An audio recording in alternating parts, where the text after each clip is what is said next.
Hi guys, I did an evil version of the Justice League with the Justice Lords, and now I thought we could look at another evil version of the Justice League known as the Crime Syndicate, or as it was known eons ago, the Crime Syndicate of America.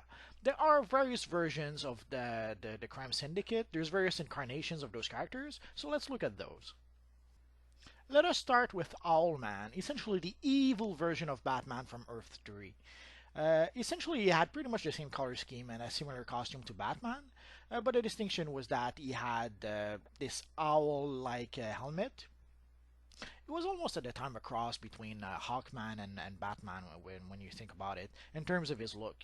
At some point, he was Thomas Wayne, Bruce's father. In some other incarnation, I think he was even Bruce's brother. And there probably was an evil version of Bruce Wayne. There was quite a few versions of Owlman through the years, so it's getting a bit mixed up, sadly.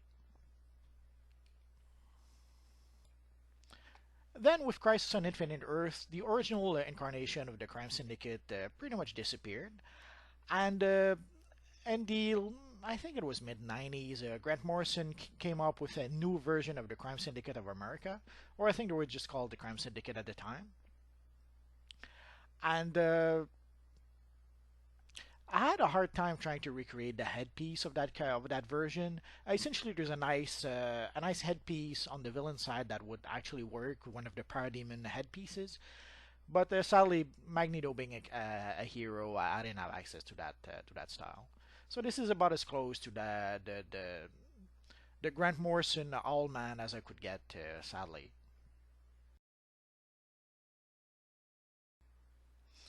And there was a new incarnation of the Crime Syndicate with the new 52. Essentially, they were introduced in a storyline called Forever Evil, if I'm not mistaken. And this is about as close to the look of the that version of Owlman as I could get. Sadly, I needed a better headpiece or a better face piece, I guess, for to try to reproduce the look properly, I suppose. I guess you could use the Lethal Zealot headpiece. It is owl theme, so it would kind of work thematically speaking with the character. Although it's you end up essentially with a weird mix of a Talon character from the Court of Owls and the Earth 3 Howlman. And in the end, it doesn't look like either of them. Then you have the evil Owlman from another incarnation of the Crime Syndicate, which comes from the direct to DVD Justice League movie, Crisis on Earth, on Two Earths, or something like that. And it was probably one of the better version of the character, and it was voiced by James Wood. And holy crap, was the voice acting all kinds of awesome.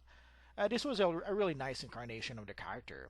I had a hard time properly reproducing the look of the character, especially the headpiece. Again, if I had the access to the Parademon headpiece that you can have as a villain character in DC Universe Online, it would have helped to try to get the proper look.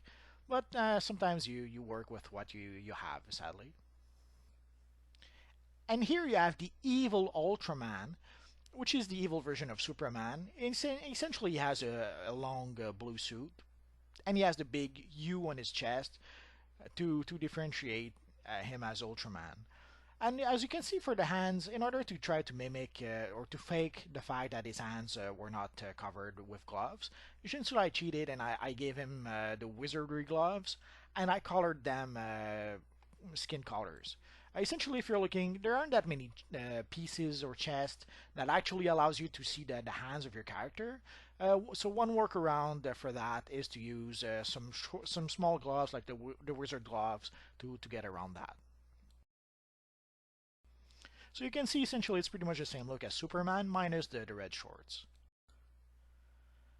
And again, the following incarnation of Ultraman had essentially a different U emblem on his chest, but and the color was a bit darker blue as opposed to the previous version, and it didn't have the little red boots. And there was this weird these weird gray circles that would serve as some sort of belt, but I couldn't find anything in DC Universe Online that could mimic that.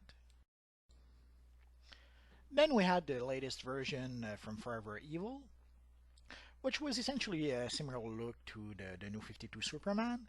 Uh, although I don't think he was wearing a body armor. I think he was wearing a slimline suit, as opposed to the body armor that the new 52 Superman seemed to be wearing.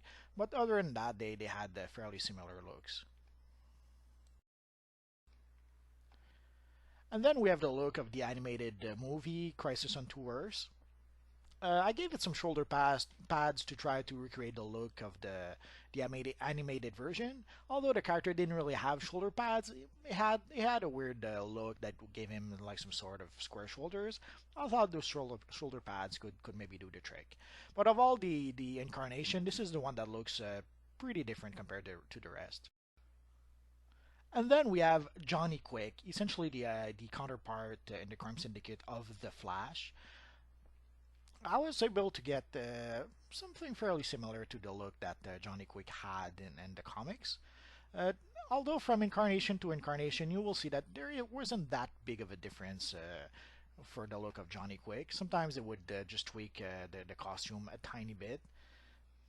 Sadly, it's something that often happens. Someone else comes along and decides to put his stamp on a character and decide to redesign the character. And by the end, what they do is that they pretty much redo what the character did look like and simply tweak the look ever so slightly just to be able to say that, hey, I have redesigned the character. So you will see how there's very little difference between some of the looks that Johnny Quick had.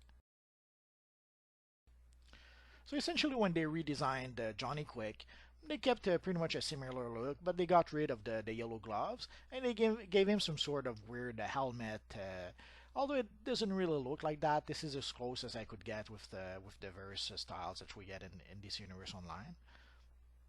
So this is as close as I could get to that incarnation of Johnny Quick. But as you can see, it's not that different. It's simply him with no yellow gloves and a weird helmet. And then we have the animated version. I skipped essentially the Forever Evil version because I just could not reproduce that look with the character creator in DC Universe Online. And even this look, I had a hard time. Essentially, I would have needed some black shoulder pads or something like that, and I just could not do it. So essentially, you end up with a yellow jumpsuit with a Q on his chest and some sort of goggles to cover the eyes.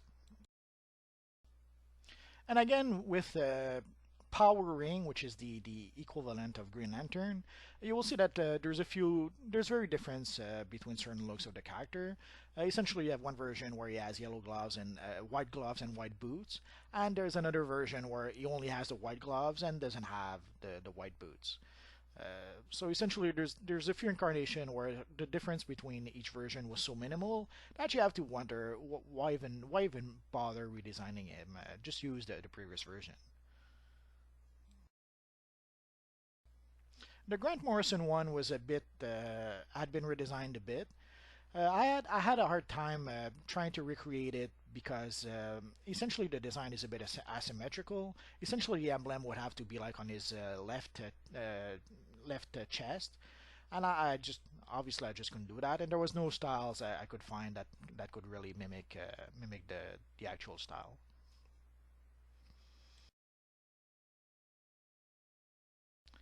Again, I skipped the Forever Evil version because it's a female power ring, and I couldn't really reproduce the look. And even with this version, which is from the animated movie Crisis on Two Earths, I, I, I had a hard time trying to recreate the look. He had these weird shoulder pads and this weird chest piece that I just could not reproduce in this universe online.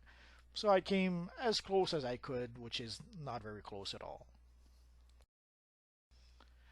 And I will end the video with a couple of characters from the animated movie. There was in the animated movie, if you get the chance of watching it, it's called Justice League Crisis on Two Earths. And holy crap, there's a lot of Easter eggs in there. And one of them is they made a Black Lightning, which holy crap looks like it was pulled straight out of the 70s. It was all kinds of awesome. I and it's just one of the surprises that you get. in that movie. I will show you another one in just a minute. But holy crap, when I saw this character in the movie, it was all kinds of awesome. And there's quite a few other surprises in that film that made it a joy to watch. And the other Easter egg in the film that I will show here was the Martian Manhunter. I couldn't really reproduce the actual look of the character. I came as close as I could. But essentially, what they ended up doing was they made the Martian Manhunter look like one of the Martians from John Carter of Mars. And holy crap, that was quite a surprise, and it was brilliant. It was a great idea. And it's only one of the many Easter eggs that you get watching that film. If you're a huge DC fan, you have to watch that film, and you will see tons of Easter eggs that you will appreciate.